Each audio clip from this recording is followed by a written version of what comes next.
Hi, I wanted to talk a little bit today about posture and how to hold the violin. It's not terribly complicated. I think the most important thing about holding the violin is it has to be relaxed. Um, I don't use a shoulder rest, so I place the violin on my collarbone and I balance it in the left hand.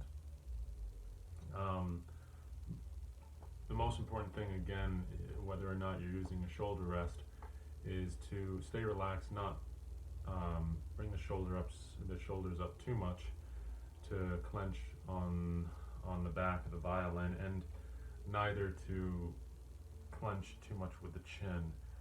So try to just be free and rid yourself of tension in your playing as much as you can.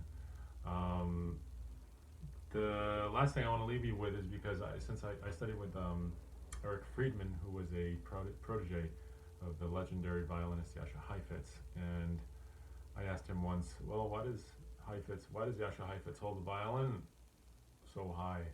Because I always thought, it was, and he said simply that it's the way he felt comfortable holding it.